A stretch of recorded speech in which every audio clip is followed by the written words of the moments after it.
In classic cinema, the search for a partner often appears as a frantic, wide-eyed scramble by someone desperate for any sign of acceptance. This imagery reflects an older, entrenched marketplace, a societal system where alliances grew from immediate necessity and panic rather than long-term compatibility. Step into a modern corporate boardroom, and you will find highly compensated senior executives approaching their recruitment with that same outdated, seat-filler desperation. A true corporate fixer ignores the typical job market noise. They recognize that walking away from a poor fit preserves the very leverage required to solve high-stakes problems. Right now, the senior talent market is fracturing because organizations and candidates alike treat high-stakes operational alignment like a blind date born out of pure panic. The symptoms appear most clearly in companies suffering an identity crisis. Their job descriptions demand aggressive visionaries, while their internal culture remains terrified of meaningful change. This friction drains capital over time. Strategic initiatives stall in committee reviews, and internal morale drops, while the organization pays a premium to leaders who are explicitly blocked from leading. Standard recruiting filters frequently work against the cure. The hiring process prioritizes smooth consensus builders, which systematically excludes the individuals equipped to dismantle the actual dysfunction. Institutionalizing the rejection of problem solvers creates a paralyzed vacuum at the apex of the hierarchy, one that consumes potential growth while the organization stands still. The corporate landscape split into two distinct ecosystems. First, organizations looking for an employee want someone to maintain the status quo and adhere strictly to established protocols.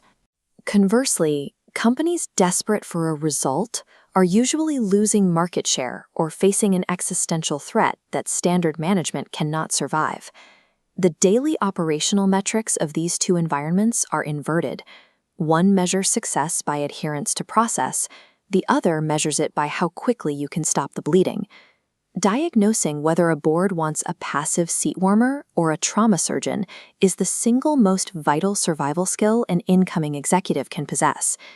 If we strip away the buzzwords, the manufacturing of a result depends on 4 pillars of impact. It begins with accurate analysis. You must isolate the unvarnished truth of the operational crisis by passing the sanitized version presented by the board. Once the core issues are exposed, the fixer maps an escape route. This is the hard math of plotting a tangible path out of the operational mess. Third is the navigation of market and political realities. You must anticipate external threats while neutralizing the internal friction designed to sabotage the plan. Finally, the fixer relies on timely decisions. The success of the entire operation depends on the execution of the plan without hesitation. Delivering a result requires precise engineering. It stems strictly from mastering these 4 sequential mechanics, removing the variables of luck or personality from the equation. Forcing this high-speed methodology into a compliance-driven environment creates violent friction. In a culture valuing quiet consensus, a fixer's demand for truth feels like aggression. Their speed of execution is labeled as reckless by an establishment hiding behind bureaucracy. When a fixer fails in a compliance culture, the cause is a miscalibration of environment rather than a failure of talent. Real leverage comes from ignoring C-suite titles and hunting exclusively for deep structural problems. A worthy problem appears in the margins. It is buried in the balance sheet, in fractured supply chains, or in organizational charts that prevent agility. Premium market value only emerges when a candidate is willing to walk away from a safe, misaligned role to find a crisis that matches their specific skill set.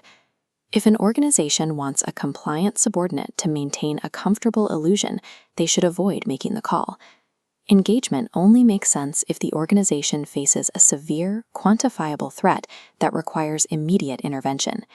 The executive operates as a strategic asset, hired to dismantle operational friction and restore fiscal health. True alignment requires deploying a permanent solution to a fatal flaw.